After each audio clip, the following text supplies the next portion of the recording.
Have an idea for the beginning? Not the breaking ankles thing.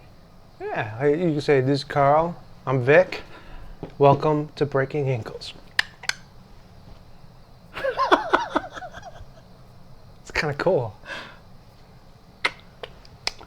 Okay. I don't know, it's unique, right? It's unique. I don't know. Okay. I'll come up with something. You know what?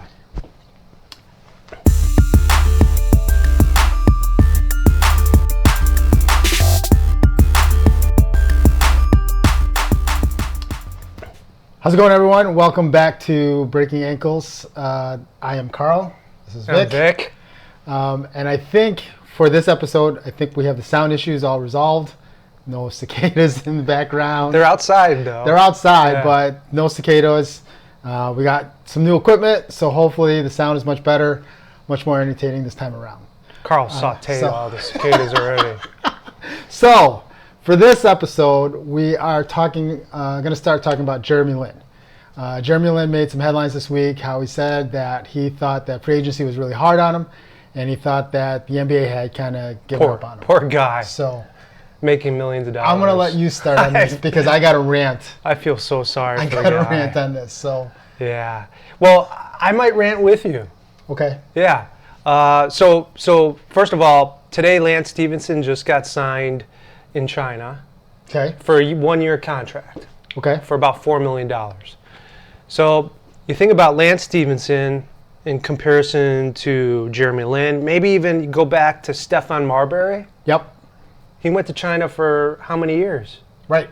Now, Stephon Marbury, I don't think he complained nearly as much as I. No, until you said something, I completely forgot about that. The fact that he even went to play overseas. Stephon Marbury was a stud. You know, like when he was playing with Kevin Garnett in Minnesota, they were kind of the pretty good dynamic duo they had going there. That's kind of really what kind of lifted up that franchise. Yeah. But after that, I mean, he kind of faded a little bit in the background, but he kept his career going. Kind of like your looks. My looks are Faded. much way better, way better than that. All right, so I'm going to go on a little bit of a rant on this. Okay. Okay? Let's do it. So anyone that knows me, I'm all about being thankful and grateful and feeling blessed about all the things that you have in life. I see a lot of And- posts like that, yeah. Yes, I do that a lot. Anyone who sees my social media, that's kind of what I'm about. And sometimes they respond with a vomit face. and I tell my boys that I coach all the Like, time, I'm like, look, please. just be thankful that, for the opportunities you get, because you never know when it's going to end. Like you might get hurt, you might get an injury. You just kind of enjoy the moment. Might get hit by a truck. Exactly. Yeah. Jeremy Lin happened to be signed with the Toronto Raptors this year. Mm-hmm. He didn't play a minute in the playoffs that I remember. Do you remember him playing at all? They thought about playing him in the beginning of the series when I think Van Fleet was having a hard time and decided against But he didn't play. He didn't. Right? I don't think so. So the Raptors win the championship, Mm-hmm. and all I see on social media is Jeremy Lin with the trophy, and then Jeremy Lin and his parents with the trophy, and how he's so thankful and grateful that he won the trophy. Mm-hmm. And now he's complaining that he's out of the league. Yeah, like the NBA's given up on him. Right. That's exactly what he said. Look, do you know how many players every year get kind of forced out of the league? Yeah. If you just do the simple math, every year there's 60 kids that are drafted in the draft between the first and second round. Mm-hmm. That's an average of 2 or 3 players per team, right? Yep. Those kids are probably going to be signed. Well, then someone has to leave in order for those spots to become available, Mm-hmm. right?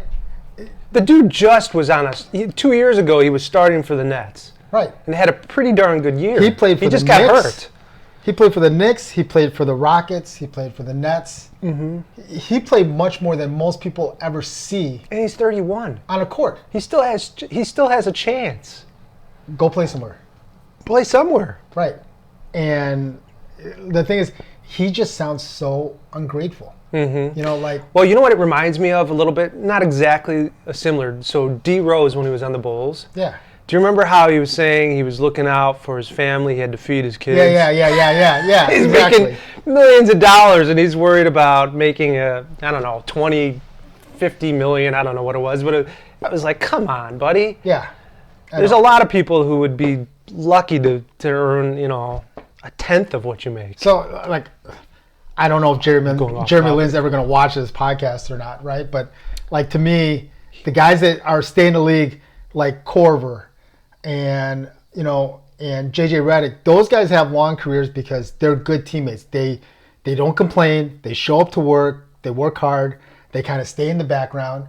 They're thankful for their opportunities. You hear them, like Kyle Korver talks about it all the time, like just how thankful he is. He just gets the chance to play. Yeah. Right? And he keeps getting signed and signed and signed by different teams because they want him. Okay, but go back to before Jeremy Lin's statement. Everything I've heard about him is he's a really good teammate. Okay. Until now. Yeah. But this isn't going to do anything to make himself. No, it's going to make him look pathetic. Yeah. To be honest, like he looks that way now because he's sitting there posing with the trophy, right? He didn't play a minute. I mean, it's great that you're part of it, right? You want to take a picture of it, fine, go ahead. But I know there's tons of people who will never earn a championship. Patrick Ewing, Karl Malone, John Stockton, Charles Barkley, who, you're similar to. Right. The ground mound, the basketball. That's the thing. It's like he sat there. You should sound a little more nasally like posted Charles. So many things out there, like he was like a big part of it. Like I didn't see any of the other players that were on the bench that didn't play sitting there posting pictures of them with the trophy. Like they probably kept it for themselves as a keepsake or whatever the case is to show that they were part of that team. But like Fred VanVleet, he deserves to be posting pictures because he played. That guy was amazing during the playoffs too. Kyle Lowry, Rockford, all those guys. Yeah, Illinois. I mean it's just ridiculous.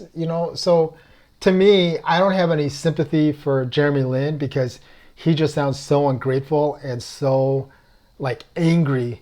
You know what? And the other part of it too is I tell my kids all the time that I coach, it's like, you need to use stuff like that as motivation. Like if someone is saying things against you, like, oh, you're not good enough, or you're not qualified enough, or you don't do this, or you don't do that, then prove them wrong. So I was listening to a podcast by Eddie Jones and Justin something, I don't know, it's on Sirius NBA.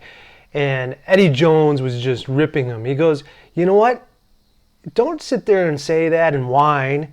Show them what you're made out of. Right. Just like you're saying. Yeah. And I think it goes a little bit in hand with more of the recent athlete compared to 80s, maybe even 90s. Right.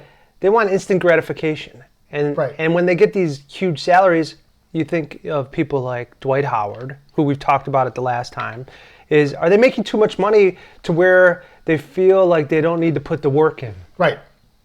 And I think that happens a lot with some of these players. Well, not that Jeremy Lin's like that. Maybe he's, another thing is maybe the guy's depressed. They were talking about mental illness in the NBA and some of the athletes there.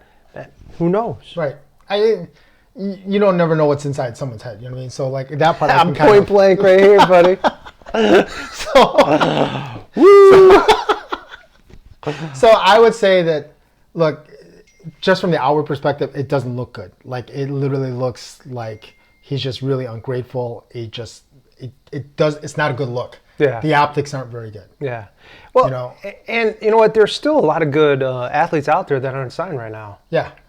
You've got, we were talking about Lance Stevenson. I want to say Nene. I don't know how, Carmelo Anthony aging. But even Carmelo Anthony. Yeah.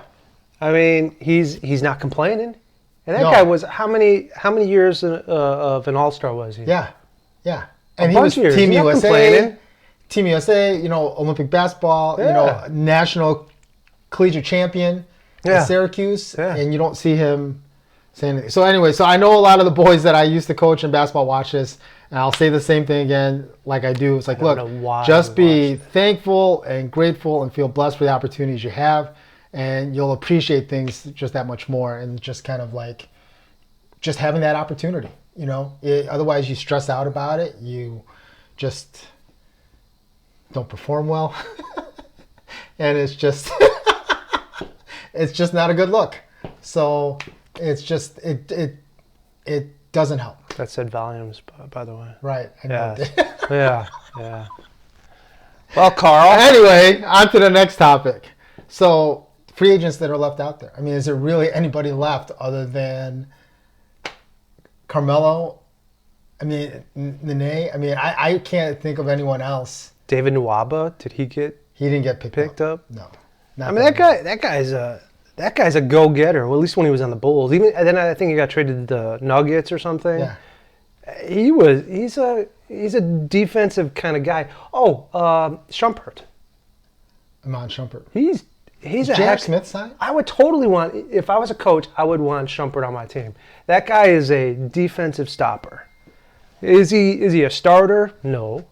But he's a second tier, defensive guy. What about Jimmer? Jimmy Fredette?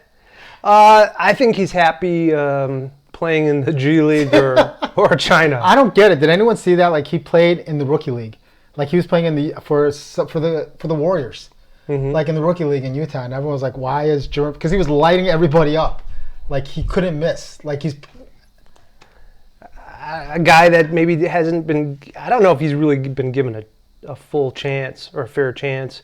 But maybe it's because he's, I mean, we had him a for defensive a while. The Bulls had liability. him for a while. Yeah, but not a long time. And he didn't play that much. No. He really didn't. No. And I didn't see him lighting it up when he played, when he had a chance. Right. I don't know, maybe he freezes up. Some guys freeze up. I don't know anything about that. Yeah. I don't know what it is you talk about. I know. I hit the court, I'm a rock star. I'm ready to go. I'm ready to roll. Yeah, brick after brick with the rock. Rock star. So anyway, all right. So thanks for watching this episode of the podcast. If you wouldn't mind, at the bottom of the screen, hit that like if you like the video. Leave your comments below. Tell us what you think about Jeremy Lin and how the whole thing kind of came off. And then also, if you wouldn't mind, hit that subscribe button. That would really be great. And then if you want to hit that bell also down there, that will let you know when our next videos are out. So. Yeah, and if you have a topic that you want to share with us too, feel free to send that to us as well. Yeah, we love to see those comments. So, all right, we will see you guys in the next podcast. Peace. Peace.